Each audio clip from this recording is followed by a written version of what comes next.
Darkcast Network, indie pods with a dark side.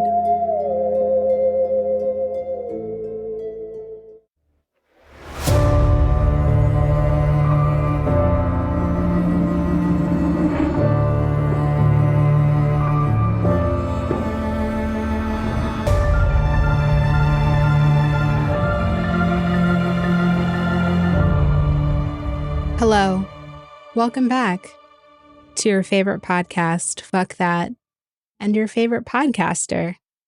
It's me, Ashley. Before I jump into the episode, if you haven't left the podcast a rating on the platform that you listen to, please do. 5 stars would be great, but however you see fit.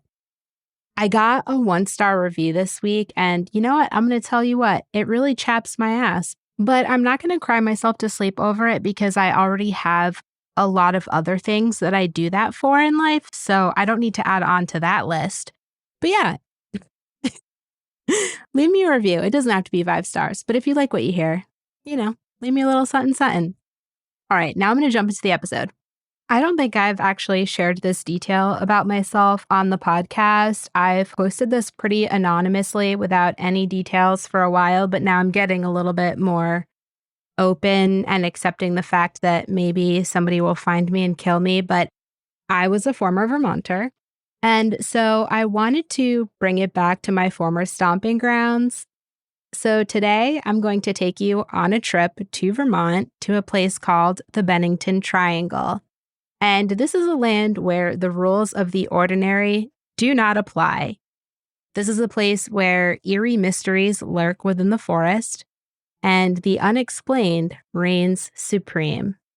The Bennington Triangle is an area in southwestern Vermont, obviously in the United States, and in this place, a series of mysterious disappearances occurred between 1920 and 1950. Although there's technically no exact demarcation, the area roughly centers around the Glastonbury Mountain and also includes the towns of Bennington, Woodford, Shaftesbury. Could never say that name living there without giggling. I'm sorry, I'm a child. And Somerset. Now, the term Bennington Triangle was coined by a New England author who I actually really love, Joseph A. Citro, during a public radio broadcast in 1992. If you ever want to read a really creepy book, I highly recommend Shadow Child. It is fantastic. Scared the shit out of me. So this author, Joseph Citro, coined this term in 1992 based on all of these strange occurrences that happened. Now, I'm going to dive into those, but before I do that, I want to just give a layout and explanation of the areas within the Bennington Triangle. So, as I mentioned previously, it's primarily centered around Glastonbury Mountain, and Glastonbury Mountain is a prominent peak in southwestern Vermont. The region includes or is in close proximity to the towns I had mentioned before, Bennington, Woodford, Shaftesbury, and Somerset, but the two that are pretty important to the story, I think, are Glastonbury and Somerset because those two towns are essentially ghost towns today. I want to talk about the topography for a little bit because I'm going to dive into theories around what happened in this area and that plays a part in that. So it is obviously mountainous terrain. Glastonbury Mountain and the surrounding area are characterized by very rugged and mountainous terrain. The mountains are part of the Green Mountain Range, which, fun fact, Ver means green, Mont, mountain, Vermont, Green Mountain State. I just had to share that. I'm sorry. I miss it there. Let me tell you, the tri-state area is aggressive as fuck, and I just miss like the peaceful, calm area. And of course, all of the very kind granola eating people there that just like loved everybody. It was a good time. So yeah, these mountains are part of the range that extends throughout the state of Vermont, and this area obviously has very dense forests. There's a mix of hardwoods and conifers, those are trees, which cover most of the region, and the terrain is considered to be challenging to navigate due to the thick underbrush and steep slopes. So it's not often that you see people in this area that try to hike and navigate it unless they're familiar with the area or they're woods people. To add on to that, there are a fuck ton of streams and creeks and other weird bodies of water in the area, which includes the Deerfield River and the Somerset River. So these water features obviously make it pretty, but they also present a shit ton of hazards. Now, the weather and climate in this area, obviously Vermont is in New England, so Vermont experiences 4 distinct seasons, but the weather within the Bennington Triangle is a little bit more extreme just based on the terrain. Winters can be colder and more snowy higher up. Summers are generally warm. The region receives a moderate amount of precipitation throughout the year, with snowfall in the winter and rain in the warmer months. Although I go up to Vermont every season to snowboard, and lately, thank you to global warming, it's really not getting that much snow anymore. But all of this happened in the 50s, back when it used to snow and we didn't have like a giant Earth-sized hole in the atmosphere. So back then it was snowy. Either way, with all of the precipitation, there's a lot of lush vegetation in the area. And with the valleys and forests in this region of Vermont, they do get a decent amount of fog and mist, which can obviously reduce visibility, especially in the early morning or late evening. The first disappearance in the Bennington Triangle occurred in 1945. And specifically, it happened on November 12th with the disappearance of Mitty Rivers. Mitty was a 74-year-old local hunting guide, so he was very experienced and he was very familiar with the area, knew it like the back of his hand. So Mitty was leading a group of 4 hunters through the rugged terrain near Hell Hollow, which is in the southwestern woods of Glastonbury. And before he parted ways with the group, most sources say that his son-in-law was in the group. I can't confirm this, but I'm going to assume it to be true because several sources say so. But either way, before he parted ways with the group, he was only supposed to go a short distance, and he had promised that he would rejoin the group for lunch. However, 3 p.m. came, which was when they decided to meet for lunch, and it went, and Mitty failed to return, and concern grew among the hunting party. A search was initiated in an attempt to locate him. Now, it is suspected that he vanished in the vicinity of Long Trail Road and Vermont Route 9. Initially, there was hope that because Mitty was an experienced outdoorsman, he would quickly reappear either with the group or in town. But as days turned into a week, the concern obviously deepened. The search for Mitty mobilized over 300 concerned locals and even some U.S. soldiers that were dispatched from Fort Devens in Massachusetts. Despite their exhaustive efforts, which spanned over 8 days, not a single shred of evidence emerged regarding Mitty's whereabouts except for a lone rifle cartridge, and that cartridge was found within a nearby stream where he disappeared. The following year, in 1946, the Bennington Triangle experienced perhaps its most infamous disappearance, and this was the disappearance of Paula Jean Weldon. She was an 18-year-old sophomore at Bennington College, and Paula decided to go hiking along a section of the Long Trail during her Thanksgiving break, when most of her peers had taken that opportunity to return home. Paula did leave a note in her dorm room, and in that note, she stated that she was going to go hiking, but she would return later in the evening. But tragically, Paula never came back. Paula was last seen on December 1st of 1946 near Glastonbury Mountain, and she was dressed in a distinctive red coat. When Paula failed to attend her Monday classes, this initiated a massive search operation. I'm going to dive more into the weather later when I talk about theories for these disappearances, but I was able to pull up information from the Farmer's Almanac from this day in Bennington, which is the neighboring area that is southwest of Glastonbury. Now, the mean temperature was 41.1 degrees. But again, this is Bennington and she's in the mountains, so it's going to be a lot colder. But what I thought was interesting was the wind that day. The mean wind speed is 16.8 miles per hour, so almost 17 miles per hour. And the maximum sustained wind speed was about 26 miles per hour that day. That may not seem like much, but that is pretty gusty, especially if you're hiking in some rougher terrain in a mountainous region. So when Paula had failed to attend her Monday classes, the search operation was launched, and there were over 1,000 people that had joined the search for Paula, and a $5,000 reward was offered. But despite the large turnout, the use of numerous aircrafts, and the collaboration with multiple law enforcement agencies, there were no clues regarding what happened to Paula that were ever unearthed. Now, there were witnesses that reported seeing Paula on the trail that day. However, the last individuals to see Paula alive were an elderly couple that happened to be hiking behind Paula. The couple vividly recalled that she was approximately 100 yards ahead of them.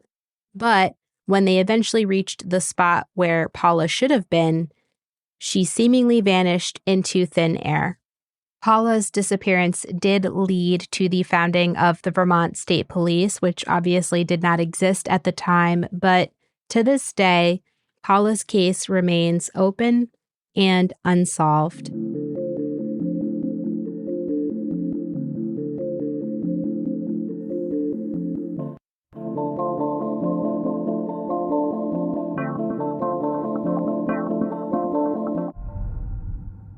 Creepily enough, exactly 3 years after Paula's mysterious disappearance on the evening of December 1st, 1949, the Bennington Triangle experienced yet another inexplicable event.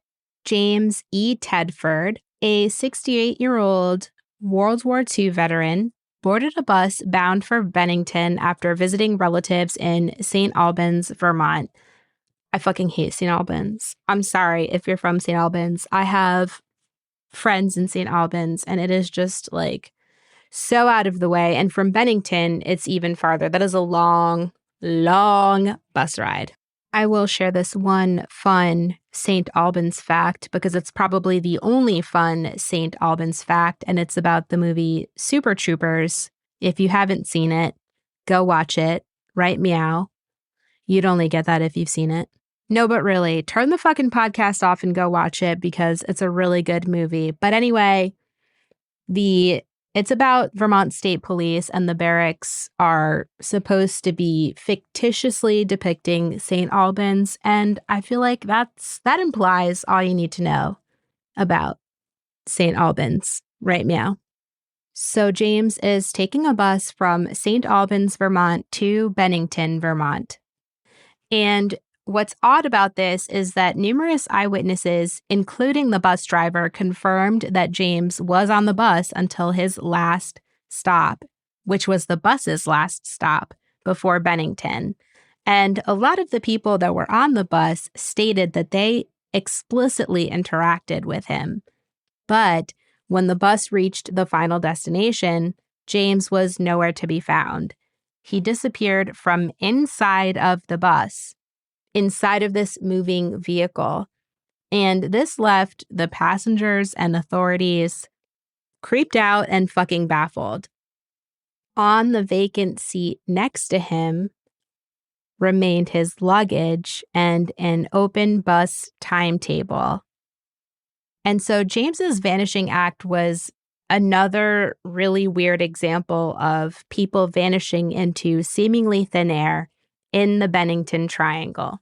Now, this one creeps me out because several sources that are legitimate sources confirm that the bus driver and people saw him, confirmed they spoke to him, never saw him get off the bus.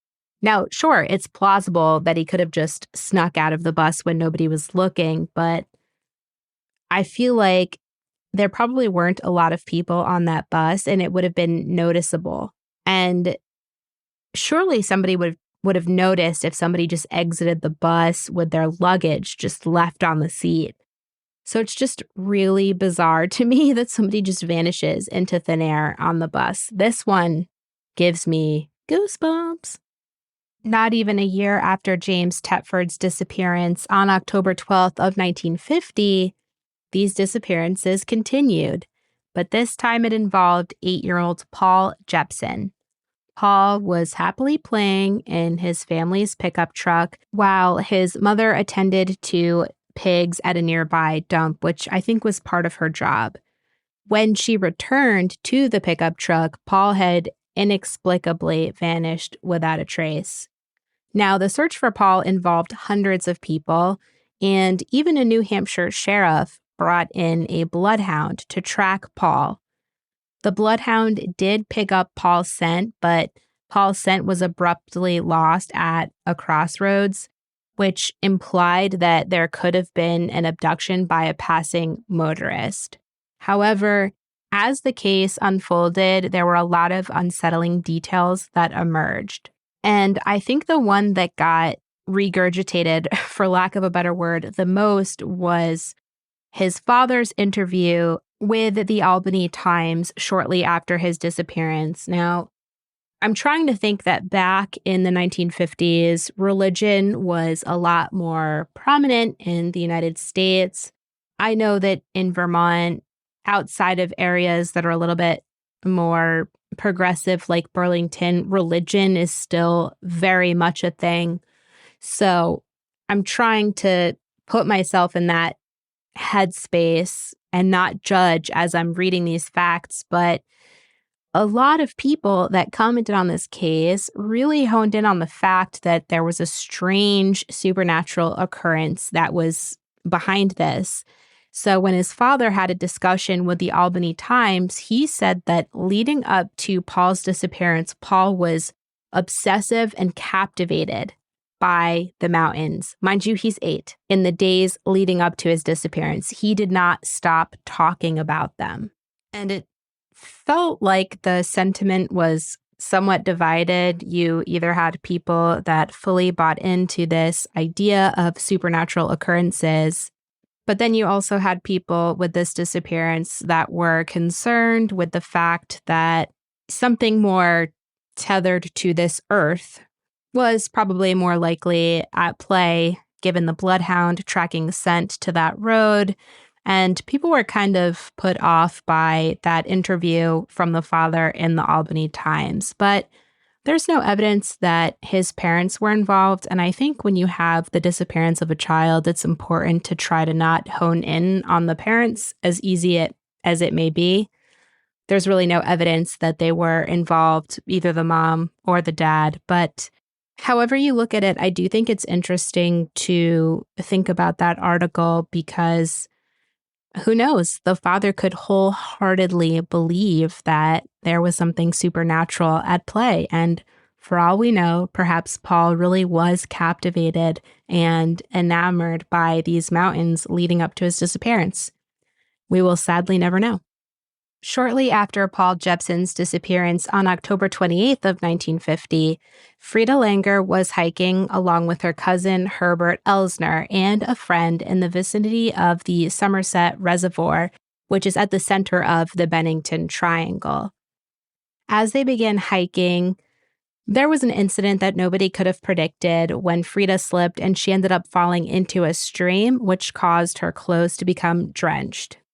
This can be problematic. It's the end of October. It's probably cold. So her cousin Herbert made the decision, which was reasonable, to head back to their campsite to retrieve dry clothing for Frida. So Herbert and the friend headed back. They came back, but when they arrived at the location where Frida was and where she was supposed to wait, Frida was nowhere to be found. Now, as time passed, the situation grew increasingly concerning because there were absolutely no signs of Frida. They couldn't find her. And on the off chance that she had maybe wandered for a bit, she didn't return. So eventually, search efforts were launched, and these efforts were no less comprehensive than those that were carried out in the disappearances that I have mentioned previously. This search utilized aircraft, helicopters, and they mobilized 300 searchers who searched the wilderness desperately, hoping to find Frida. But in spite of these searches that spanned across 2 weeks, absolutely no trace of Frida was ever discovered. And her disappearance, like the others within the Bennington Triangle, left no tangible evidence behind. And her case remains unsolved to this day.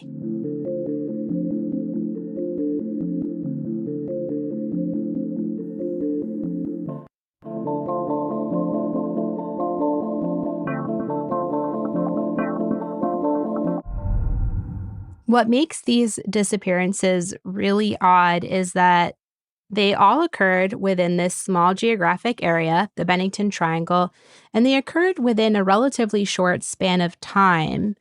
Additionally, there's essentially no evidence or remains in these cases, and this has caused the ability for people to develop several theories that range from rational explanations to very speculative and even paranormal conjectures.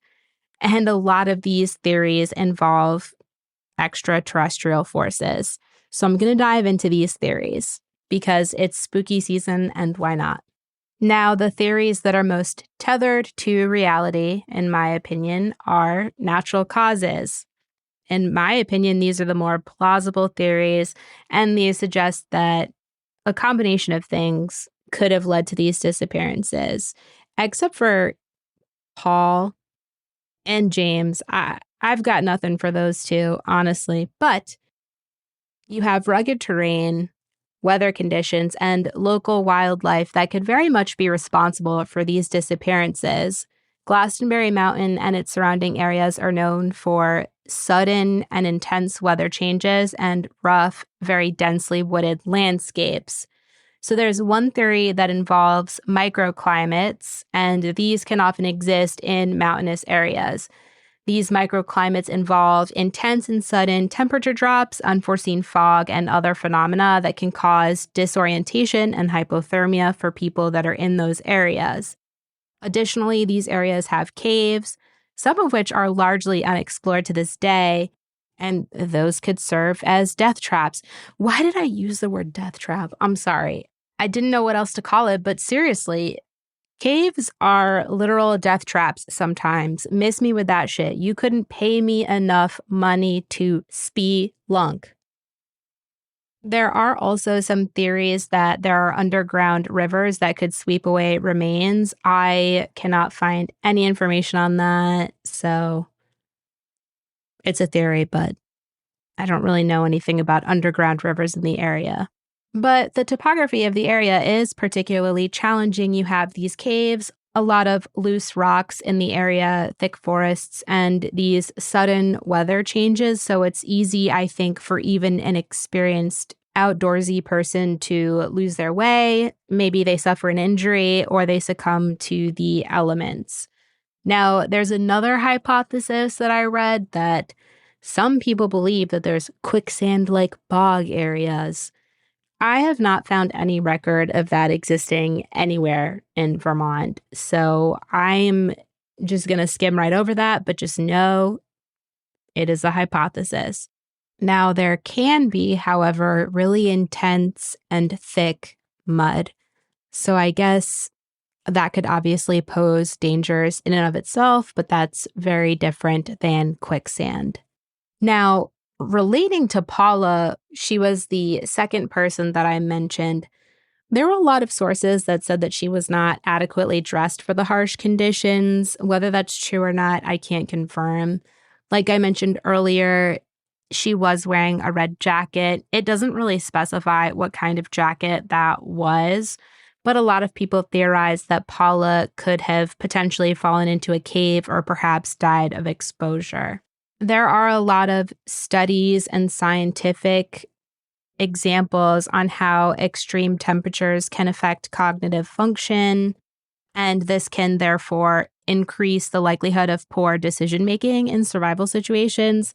So there's the parable of the long spoon, which basically posits that people lost in the wilderness will often venture further away from safety under these circumstances.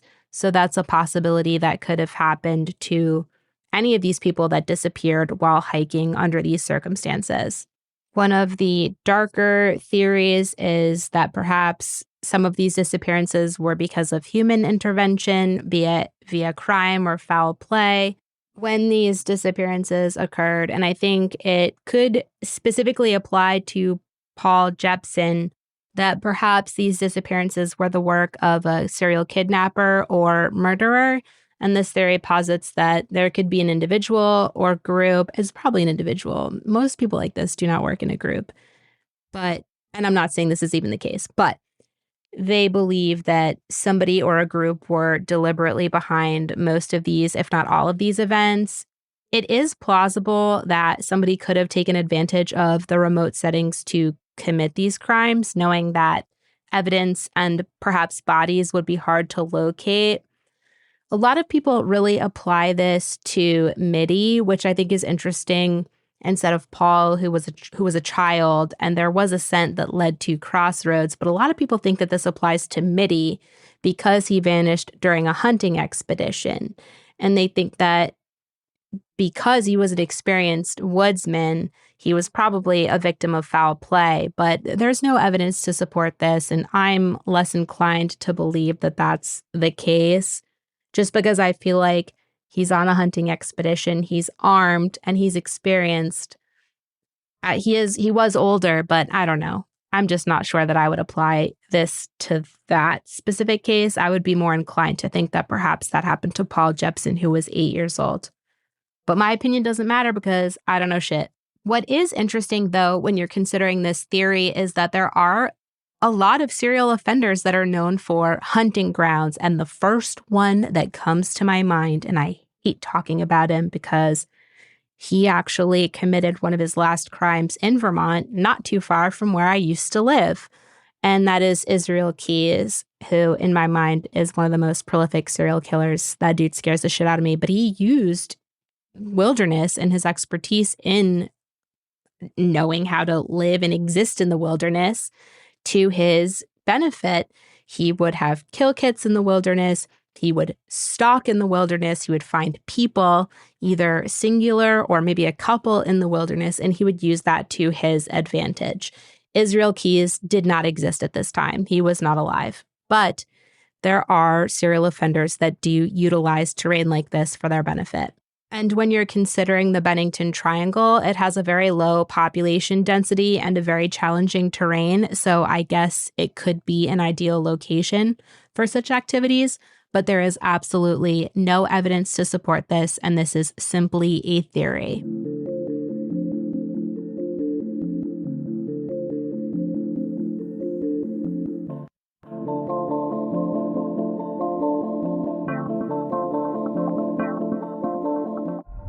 All right, now let's change gears to aliens. I feel like this is the most opportune point of time to talk about aliens.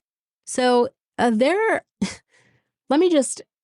a saying in Vermont among Vermonters. It's my favorite. It's keep Vermont weird. And Vermont is weird, but I say that lovingly. It's such a weird state. If you haven't been there, seriously go. It is just, I love everything about it, but it's weird. It's eerie. And a lot of people in the area believe in weird things like UFO sightings. And there have been a metric fuck ton of alleged UFO sightings in Vermont and the surrounding areas. So obviously, this means that a lot of people propose that maybe extraterrestrials were involved in these disappearances. Obviously, this is often dismissed as being far-fetched, but the theory is popular in UFO circles. There's a lot of corn in Vermont. A lot of opportunity for crop circles and UFO circles. I can't. All right. I'm getting off track, but I am now thinking about those people that make, like, picture a handmade swing. You got like a piece of plywood and then like a rope attached to it. The people that take that and they use it to manually push down corn. And they do this so that they bend and not break it. And then they make these intricate patterns to make it look like crop circles. And now I just have this implanted in my brain. All right.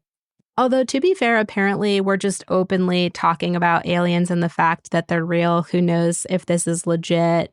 I'm getting off track. But side note, if I see a tall gray in public, I'm throat punching that motherfucker and I'm out. I don't think I can kick an alien in the dick if they are real and I do see one because I don't think they have genitals like that. I don't know. If any of you are listening and you're into that weird, like, alien anime porn, can you clarify this for me? I won't judge you. You're still welcome to listen to the podcast, but that's where I draw the line. I'm getting so off track. All right. So anyway, there's a lot of UFO sightings in Vermont. So this paved the way for this theory. And there have been documented UFO sightings that coincided both temporally and spatially with some of the disappearances. Some claim that the triangle could be a sort of laboratory for extraterrestrials where they conduct experiments that could involve altering local weather patterns or even manipulating local wildlife. This is fucking wild. So, like I had said, these allegedly documented close encounters with strange beings around the time of disappearances have been noted, but obviously they remain anecdotal. These are just theories. There's absolutely no proof to solidify this. However, with the case of James Tedford, which is really fucking weird, he just disappeared from a moving bus. And a lot of people use that as potential evidence for extraterrestrial activity. Again, witnesses claim he was on the bus, and then the next second he was gone. I personally cannot explain it. Again, it's fucking weird, but I mean, aliens is the last place my brain goes to, but God forbid aliens are real. I could be eating those words any day now. If I get abducted, does that mean I'm no longer responsible for my student loans? The last theory that I want to explore are just other supernatural causes, aka paranormal activity. So, a lot of people have claimed to have felt an eerie sense of being watched in the area. A lot of people also say that they experienced sudden bouts of dread with seemingly no driving factor. There are also a lot of accounts of unexplained noises like disembodied voices or footsteps. Fuck that. And these obviously add fuel to the theory of hauntings or other supernatural activities. I'm going to get off track again. I'm sorry. I try not to banter too much because a lot of you don't like it, but I love TikTok and I have recently found Appalachian TikTok and the fucking stories that come out of there. If somebody said, here's $1 billion, Ashley, stand in the middle of the woods in Appalachia. Nope, absolutely not. I will continue to be a peasant that eats one meal over like 7 different occasions to save money. No, absolutely not.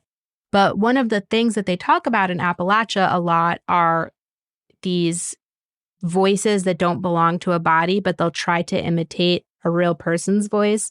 And this gives me that vibe. Never experienced this in Vermont, never heard about it in Vermont, but it makes me think of that. So several people also claim that they've seen orbs or unexplained lights floating in the area at night, suggestive of paranormal phenomena. And a lot of occultists have proposed that the area could be a quote-unquote thin place.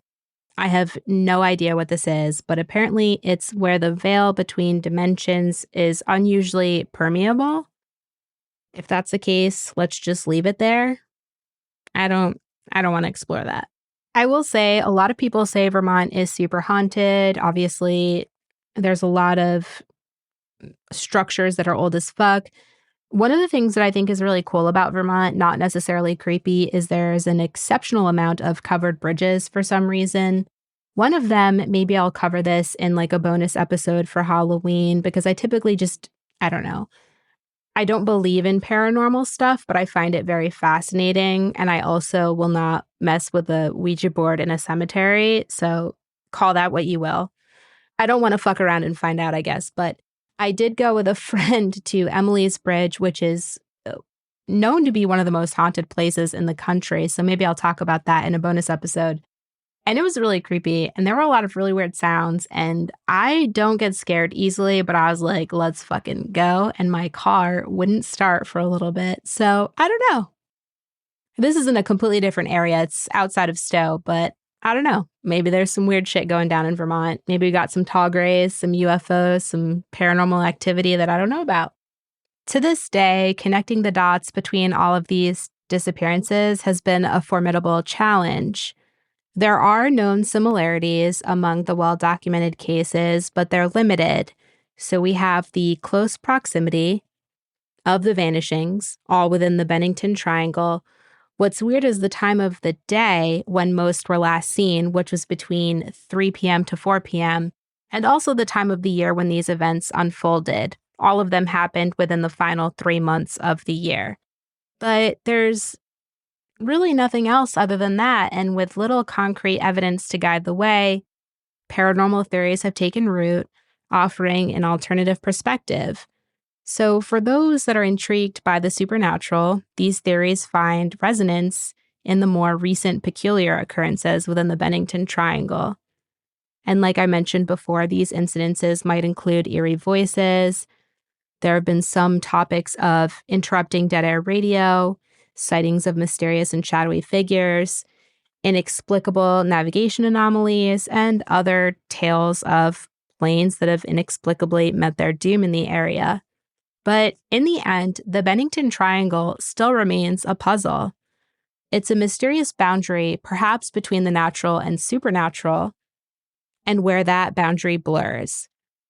Whatever you believe in, to this day, the truth of the Bennington Triangle remains elusive, and I think it leaves more questions than answers.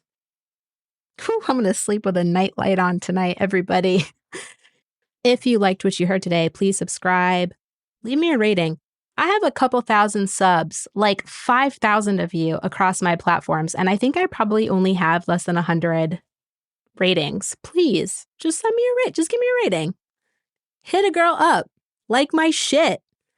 Anyway, you can find me on all social media at f.pod, except for Instagram, which is f._pod. Website, f.pod.com. I actually have a shit ton of merchandise on there now, some for spooky season. Keep an eye out on social media. I'm going to be doing a big sale for Halloween, so if you've wanted to grab some of my insanely expensive capitalistic merchandise, look out for that opportunity. If you want bonus content, you can find me on Patreon. I have all of my archived episodes up there, and I have a couple of bonus episodes that are going to be up, and I'm also going to be doing either a live event for Halloween or something different, so check that out, patreon.com/f.pod. Love you, bye!